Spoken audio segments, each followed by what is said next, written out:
భవిష్యత్తు గ్యారంటీ సందర్భంగాను మరియు voter verification ఈ రెండింటి విషయాల్లో ఈరోజు మన్సూర్ నగర్కి ఈరోజు యాక్చువల్గా అయితే గత ప్రభుత్వం ఉన్నప్పుడు 2014 నుంచి 19లో 2015లో ఫ్లడ్స్ వచ్చినాయి. 15లో ఫ్లడ్స్ వచ్చినాయి. ఆ ఫ్లడ్స్ అప్పుడు ఈ ఏరియా దాదాపు అంటే ఒక ఫ్లోర్ లెవెల్లో మునిగిపోయినాయి. ఒక ఫ్లోర్ కొన్ని ఇళ్ళు అయితే నేను చూశాను, ఫస్ట్ ఫ్లోర్ మునిగిపోయింది. అప్పుడు ముఖ్యమంత్రిగా ఉన్న నారా చంద్రబాబు నాయుడు గారు రావటం 4 రోజులు ఇక్కడే ఉండటం జరిగింది. 4 రోజులు నెల్లూరులో అతి పనిగా ఆయనే పర్యవేక్షించారు. ఇక్కడైతే మేము డైరెక్ట్గా నీళ్లలో తిరిగాం. మంత్రిగా కూడా మర్చిపోయాం. చంద్రబాబు నాయుడు గారు కూడా ఇక్కడ చిన్న పడవలు యాక్చువల్గా అన్ని విజిట్ చేశారు. అంటే ఇక్కడంతా పడవలు ఉన్నాయంటే పడవలు ఏం జరిగినాయంటే ఎంత రోజు నీళ్లు ఉన్నాయో మీరు ఊహించుకోండి.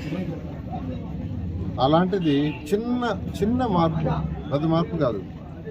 ఇక్కడ చెరువు కట్ట దగ్గర యాక్చువల్గా ఓవర్ఫ్లో ఉండేదాన్ని ఇక్కడ క్లోజ్ చేసి పొట్టేపాడికి పోయే దగ్గర అక్కడ ఓపెన్ చేసాం. అక్కడ పెద్దది ఓపెన్ చేసాం, ఇక్కడ దీన్ని క్లోజ్ చేసాం. అంతే. దాంతో ఆ రోజు నుంచి ఈ రోజు వరకు ఎటువంటి ఒక్క చుక్క నీరు కూడా ఇక్కడ నిలవకుండా పోతుంది. దానికి నన్ను ఎంతోమంది యాక్చువల్గా ఈ ఏరియా వాళ్ళు ఎన్నోసార్లు నాకు ఫోన్ చేసి చెప్పారు వర్షాలు వచ్చినప్పుడు. ఈరోజు చుక్క నీళ్ళు లేదు. ఒక చిన్న మార్పు, అది పెద్ద మార్పు కాదు, పెద్ద ఖర్చు కాదు. బట్ దాని మీద మైండ్ పెట్టాం, అధికారులతో డిస్కస్ చేశారు. నంబర్ ఆఫ్ టైమ్స్ అప్పుడు ఇక్కడ ఫ్లడ్స్ వచ్చినప్పుడు అధికారులతో డిస్కస్ చేశారు. ఇరిగేషన్ వాళ్ళతో పర్టికులర్గా మున్సిపల్ శాఖ అధికారులతో, ఈలతో, డిఈలతో, సిఈలతో అందరితో మాట్లాడాం.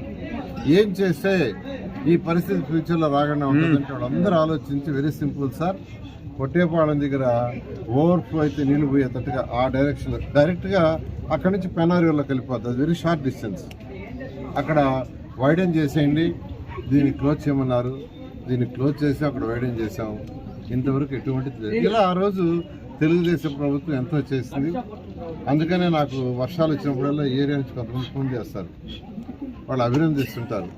ఎప్పుడైనా ప్రజలకు ఒక మంచి పని చేస్తే ఖచ్చితంగా గుర్తుపెట్టుకుంటారు. అదేవిధంగా పక్కనే ఉండే చెరువు కట్ట ఏదైతే ఈరోజు ఆ రోజు చెరువు కట్ట అంతా భయంకరంగా ఉండింది. ఫస్ట్ స్వర్ణాల చెరువు ఏదైతే ఉందో రొట్టెల పండుగ దాన్ని అద్భుతంగా చేసాం. అక్కడ ఘాటు కట్టాం. ఎందుకంటే నేనే గోదావరి పుష్కరాలకి కన్వీనర్ని, నేనే కృష్ణా పుష్కరాలకి కన్వీనర్ని. నేను అక్కడ చేసినప్పుడు మన నెల్లూరులో ఎందుకు చేయకూడదు అలాంటి ఘాటుని ఆ రోజు బారాషాహిద్ దర్గాకి యాక్చువల్ ఘాట్ నిర్మించడం. అక్కడ చేయటమే కాదు, ఇరగాణమ్మ టెంపుల్ ఉంది పక్కన, దాని పక్కన కూడా ఘాటు కడితే అక్కడ యాక్చువల్గా ఏంటంటే ఆ టెంపుల్ ఉంది, చక్కగా మంచి టెంపుల్, ఎంతో ఫేమస్ టెంపుల్, ఓల్డ్ టెంపుల్. అది కట్టడమే కాకుండా దాన్ని ఎన్టీఆర్ నెక్లెస్ రోడ్ అని పెట్టి దాన్ని బ్రహ్మాండంగా చేయాలనుకున్నాం, చేసాం. చాలా వరకు ఘాటు నిర్మించాం. ఇంకా చేయాల్సింది చాలా ఉంది. దాన్ని ఖచ్చితంగా తెలుగుదేశం ప్రభుత్వం 2024లో వస్తుంది. వచ్చిన తర్వాత ఆ నెక్లెస్ రోడ్డుకి చేయాల్సిన హంగులన్నీ, అంటే ప్రజలు కొంత రిలాక్స్ కావటానికి కష్టపడుతుంటారు. రోజు 8 గంటలు, 10 గంటలు, 12 గంటలు అయిన తర్వాత రిలాక్స్ కావటానికి, సాటర్డే ఆర్ సండే ఫ్యామిలీస్తో వచ్చి రిలాక్స్ కావటానికి కొన్ని ప్లేసెస్ ఉండాలి. హైదరాబాద్లో ఎట్టయితే నెక్లెస్ రోడ్డు ఉందో అదేవిధంగా స్వర్ణాల చెరువు 365 రోజులు నీళ్లు ఉంటాయి. 365 రోజులు మనకు ఆ చెరువులో నీళ్లు ఉంటాయి. అలాంటిది నెల్లూరుకు పెట్టుకొని మనం ఎందుకు చేయకూడదు అనే ఉద్దేశంతో దాని నెల్లూరుని కూడా హైదరాబాద్లో ఉన్న నెక్లెస్ రోడ్ లాగా నెల్లూరు నెక్లెస్ రోడ్ అని ఎన్టీఆర్ పేరు పెట్టి యాక్చువల్గా చేశాము.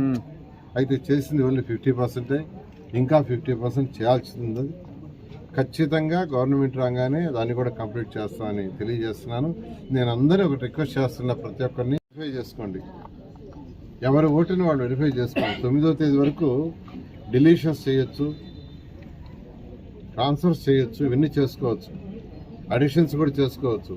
9వ తేదీ తర్వాత మళ్ళా డిలీషన్స్ ఏదన్నా డిలీషన్స్ చేయాల్సిన షిఫ్ట్ అయినా చనిపోయినా వేరే కాన్స్టిట్యున్సీకి మారిన చేయాలంటే మళ్ళీ election commission of India permission తీసుకోవాలి. అందువల్ల నేను బిఎల్ఏస్కి ప్రత్యేకించి బిఎల్ఓస్ అంటే అధికారులు, వాళ్ళ పైన ఉన్న అధికారులు నేను రిక్వెస్ట్ చేస్తున్నాను. ఒక్క ఓటు అంటే ఒక్క ఓటు కూడా దొంగ ఓటు నెల్లూరులో లేకుండా చూడండి.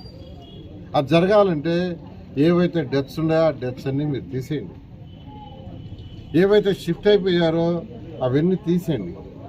మా బిఎల్ఏలు మీకు ఇస్తున్నారు. మా కార్యకర్తలు, తెలుగుదేశం కార్యకర్తలు వాళ్ళు కూడా వెరిఫై చేసి వాళ్ళు బిఎల్ఏస్కి ఇస్తున్నారు. బిఎల్ఏస్ ఆథరైజ్డ్ పర్సన్స్, వాళ్ళు బిఎల్ఓస్కి ఇస్తారు. దాన్ని మీరు తీయాల్సిందిగా రిక్వెస్ట్ చేస్తున్నా. పార్టీ నాయకులు ఓటర్ వెరిఫికేషన్ చేయకూడదని ఎక్కడ యాక్ట్లో లేదు. నేను మొత్తం యాక్ట్ అంతా చదివా, లాయర్ల దగ్గర చదివించా. లాస్ట్ 2 రోజుల్లో లాయర్ని కాంటాక్ట్ చేశా. చట్టంలో ఎక్కడ కూడా పార్టీ కార్యకర్తలు ఓటర్ వెరిఫికేషన్ చేయకూడదని లేదు.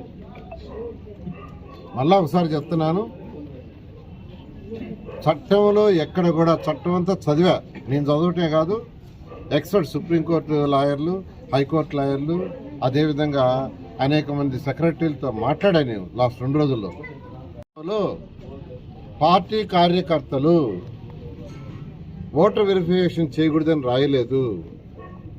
2008లో బిఎల్ఏస్ బిఎల్ఓస్కి ఇవ్వటానికి ఆథరైజేషన్ పెట్టారు. It is only authorisation. బిఎల్ఏల పని ఏంటంటే పార్టీ కార్యకర్తలు ఇస్తే వాళ్ళు తీసుకొని వాళ్ళు వెరిఫై చేసి బిఎల్ఓకి ఇస్తే బిఎల్ఓలు డిలీట్ చేయటం, యాడ్ చేయటం చేయాలా. అంతేగాని మీరు కార్యకర్తలు చేయకూడదు, వాళ్ళు చేయకూడదు, వీళ్ళు చేయకూడదు అంటే తప్పు. అంతేకాకుండా నారాయణ ఎంప్లాయీస్ కొందరు చేస్తున్నారు, తప్పు లేదు. ఒక్క గవర్నమెంట్ ఎంప్లాయీస్ తప్పితే ఎవరైనా ఏదైనా చేసుకోవచ్చు. ఏ వ్యాపారస్తుడైనా, ఏ ప్రైవేట్ ఆర్గనైజేషన్ అయినా ఆ ప్రైవేట్ ఆర్గనైజేషన్ ఒప్పుకుంటే, ఆ ప్రైవేట్ ఆర్గనైజేషన్ ఒప్పుకోకుంటే చేయకూడదు. ప్రైవేట్ ఆర్గనైజేషన్ ఒప్పుకుంటే చెయ్యొచ్చు, ఏ వ్యాపారస్తుడైనా చేయొచ్చు. దీన్ని అందరూ గమనించాల్సిందిగా, ప్రజలందరూ గమనించాల్సిందిగా చెప్తున్నాను. చట్టంలో ఎక్కడన్నా ఉంటే చెప్పండి. పార్టీ కార్యకర్తలు చేయకూడదని చట్టంలో ఎక్కడన్నా రాసింటే మీరు చెప్పండి, ఆ సెక్షన్స్ చెప్పండి, మేము వెరిఫై చేస్తాం, ఖచ్చితంగా మానిపించేస్తాం. అప్పుడు దాకా దయించి పర్టికులర్గా సీఏలు, పోలీస్ స్టేషన్లో ఉన్న సీఏలకి, డిఎస్పీలకి, ఎస్పీలకి నేను రిక్వెస్ట్ చేసి చెప్తున్నా, మీకు వైసీపీ నాయకులు చెప్పారని మా కార్యకర్తల్ని తీసుకుపోయి ఇబ్బందులు పెట్టడం, అరెస్ట్ చేయడం చేయొద్దు. అది తప్పు. చట్టంలో తప్పు ఉంటే మీరు చేయండి, నేను చేయటంలో చట్టంలో ఏదైనా ఉంటే చేయండి. చట్టం లేనప్పుడు మీరు అది చేయొద్దు. చేస్తే ఖచ్చితంగా కోర్టుకు పోతాం. కోర్టులు ఉన్నాయి, న్యాయస్థానాలు ఉన్నాయి. నేను యాక్చువల్గా హైకోర్టు, సుప్రీంకోర్టు లాయర్లు దీని మీద కన్సల్ట్ చేస్తున్నాను. మీకు అందరికీ చెప్తున్నాను, పర్టికులర్గా సిఐలు, డిఎస్పీలకు చెప్తున్నా, మీరు వైఎస్ఆర్సీపీ నాయకులు చెప్పారని చేయటం తప్పు తప్పు తప్పు. ఇప్పటికైనా రిక్వెస్ట్ చేస్తాను.